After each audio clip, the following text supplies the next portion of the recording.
Hola, ¿qué tal? Bienvenidos una vez más a otro video de Alfa Beta Gamma, pero en esta ocasión va a ser diferente, porque no vamos a presentar un video como tal, un video sobre... Sí que habla de literatura, pero no va a ser un video de imágenes como las que estamos viendo, como este, sino que va a ser un video en clave de podcast, porque hoy vamos a compartirles nuestros podcasts que andan por ahí en la red, en circulación. Primero vamos a mostrarles, mejor dicho, bueno, lo único que vamos a mostrar es compartir un episodio del podcast del canal de Alfa Beta Gamma, alojado en Anchor y Spotify, Apple Podcast, Google Podcast, entre otros.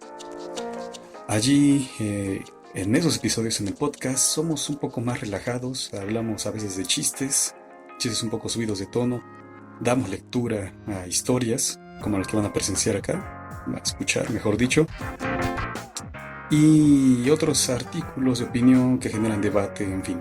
Vamos a presentarles un cuento de Madame Blavatsky que se llama Un Matusalén Ártico, que está sonorizado y leído.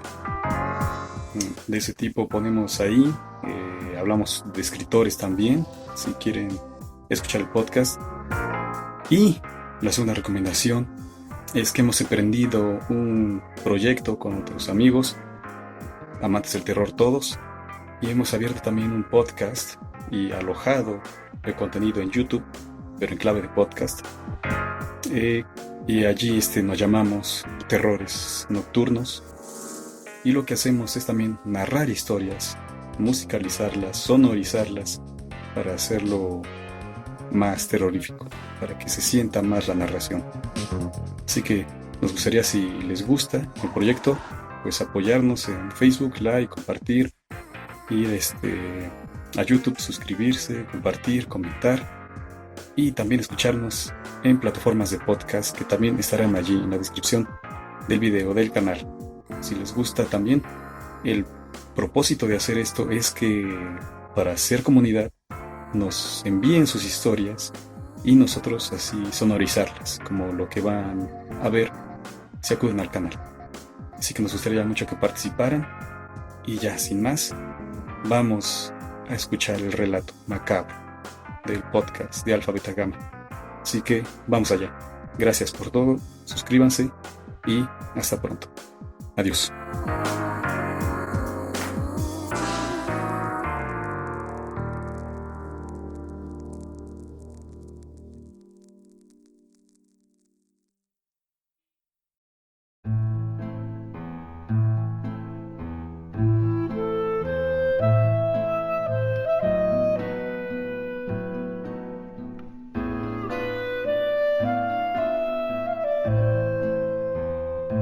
Un Matusalén ártico. Historia de Navidad. El antiguo castillo de un rico propietario de Finlandia se veía muy favorecido de gentes en aquella fría noche de Navidad. Gentes reunidas al amor del fuego del clásico hogar, todos recuerdos de la santa tradición hospitalaria de sus nobles antepasados, por la que se conservaban aún vivas las prácticas y supersticiones de la Edad Media, en parte rusas, llevadas de las orillas del Neva por los últimos dueños. No faltaban, no, en aquella noche augusta, consagrada por los siglos, ni el árbol de Noel o de Navidad, ni los demás preparativos de fiesta que son de rigor allí como en toda la tierra.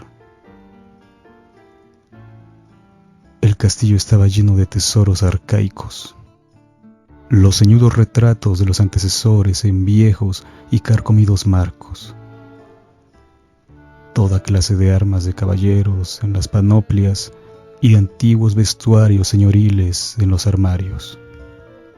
Extenso, misterioso, el tal castillo, como todos los edificios de su clase.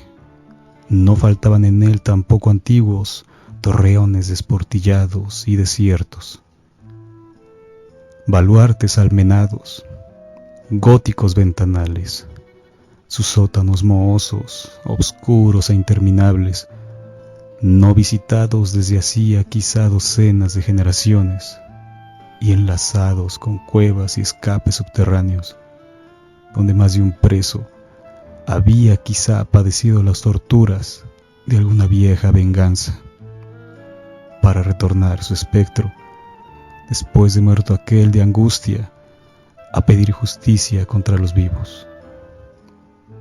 Era, en fin, el tal castillo-palacio, un resto imponente de un pasado feudal no menos imponente que él mismo y el más apto, por tanto, para la reproducción de toda clase de horrores románticos.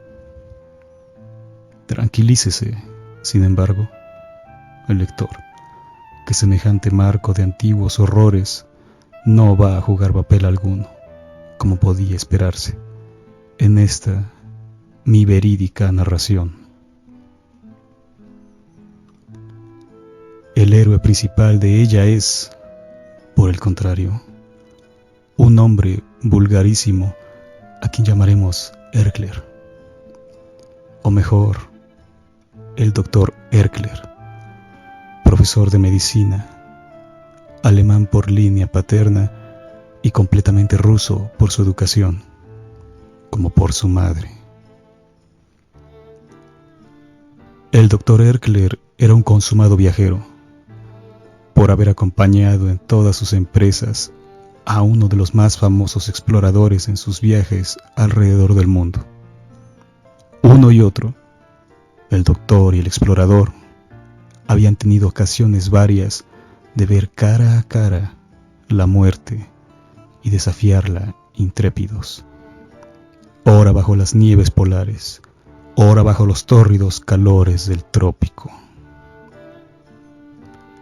Entre el cúmulo de sus tan numerosos como emocionantes recuerdos, el doctor parecía mostrar una no disimulada preferencia entusiasta hacia sus inviernos pasados en Groenlandia y Nueva Zembla,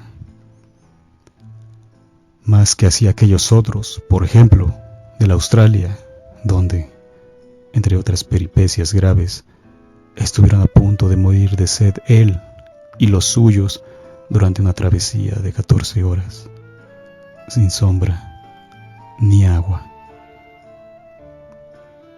Sí, solía decir el doctor en medio de sus pintorescas y vivas narraciones.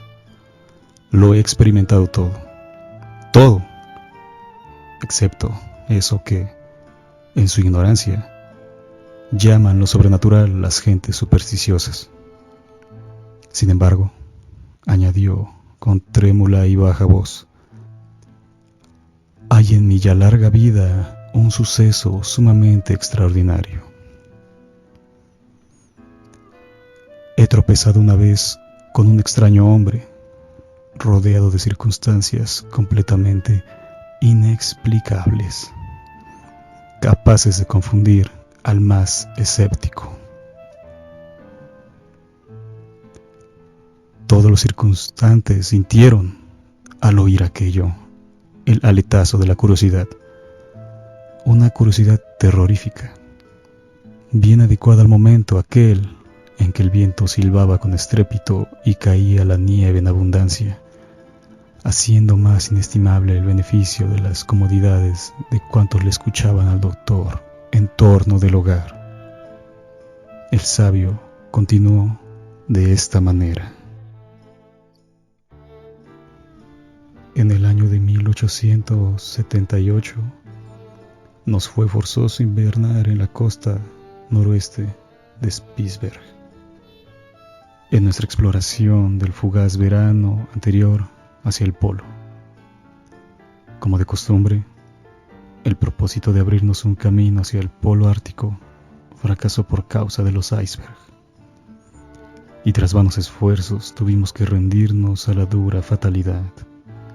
De allí a pocos días, la terrible noche polar tendió sobre nosotros su manto cruel. y nuestras naves quedaron aprisionadas por los hielos en el Golfo del Musel. Allí habíamos de pasar ociosos y separados de todo trato humano durante 8 largos meses del invierno polar.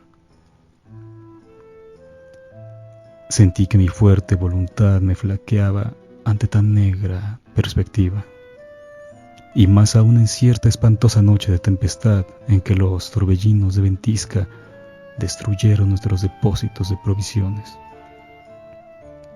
Entre ellas 14 ciervos, con cuya carne contábamos como arma contra la vida ártica que exige, según nadie ignora, un aumento considerable en la cantidad y calidad de los alimentos. Nos resignamos, no obstante, lo mejor que pudimos por nuestra pérdida cruel, y hasta llegamos a acostumbrarnos al más nutritivo alimento del país, consistente en la carne de foca y en su grasa. Para prevenirnos contra los rigores de la invernada, los hombres de nuestra tripulación habían construido, con los restos salvados del anterior desastre, una casita bastante aceptable y dividida en 2 departamentos, una para mí y los otros 3 jefes, y el segundo para ellos, agotando, además, todas nuestras previsiones meteorológicas y magnéticas. Añadimos al edificio un tercer cuerpo o establo protector para los escasos ciervos que se habían salvado de la catástrofe. Se iniciaron al punto la inacabable serie de monótonos días y noches, que eran una eterna noche sin aurora ni crepúsculo. Como, además, nos habíamos trazado el plan de que 2 de nuestros barcos regresasen en septiembre antes de que los cortasen la retirada a los hielos, y este plan se había frustrado por haberse anticipado la estación. La tripulación era triple o cuádruple de la calculada para la invernada y para los elementos con que contábamos para afrontarla. Así que no solo teníamos que economizar las provisiones, sino también el combustible y la luz. Las lámparas se encendían solo para objetos de urgencia o científicos. Teníamos que contentarnos, pues, con solo la luz que quisiese darnos la providencia en aquella noche sin día. Es a saber, la luz de la luna y la de las auroras boreales. Pero, ¿cómo describir la gloria de aquellos incomparables fenómenos celestes? ¿Cómo ponderar las cambiantes luces y colores de sus irradiaciones tan fantásticas como gigantescas de variedad infinita? En cuanto a las noches de luna de noviembre, eran sencillamente maravillosas, con los siempre cambiantes espectáculos de sus rayos entre hielos y nieve. El encanto de tales momentos no se apartará jamás de mi imaginación. Una de estas últimas noches, o por mejor decir, un día de estos, acaso, pues que desde fines de noviembre hasta mediados de febrero no tuvimos crepúsculo alguno que nos permitiese establecer diferencia entre la noche y el día.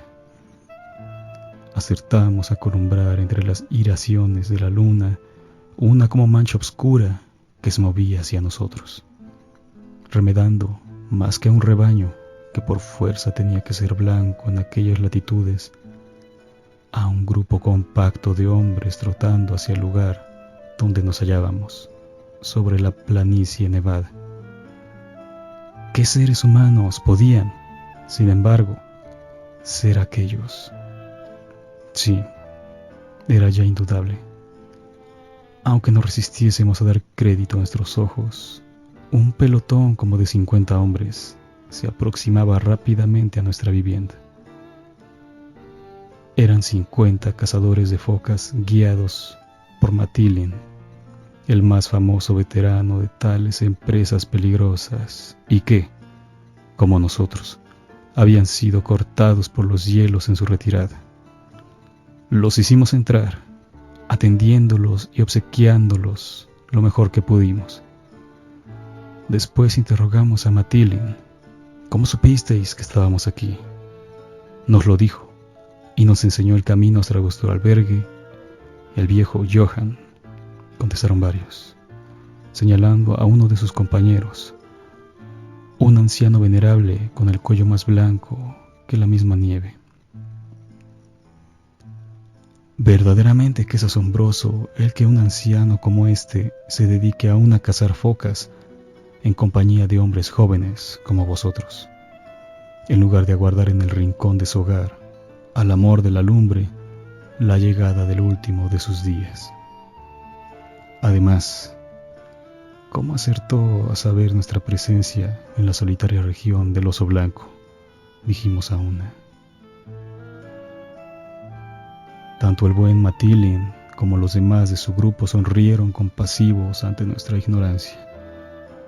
Según ellos nos aseguraron, el viejo Johann lo sabía todo, añadiendo: bien, novicios, debéis de ser en estas tierras polares, cuando ignoráis la existencia de este prodigioso Johann, y ahora tanto os asombráis de su presencia, dijo otro. Vengo cazando focas en estos mares desde hace 45 años, día tras día, añadió el primero, y siempre le he conocido igual al buen Johann, a quien todos veneramos con su cabellera blanca y su aspecto majestuoso. Es más, recuerdo perfectamente que cuando yo era niño y acostumbraba salir a la mar con mi padre, este y mi abuelo me contaban lo mismo, punto por punto, respecto de Johann, añadiendo que igual contaron a mi abuelo, su padre y el padre de sus padres.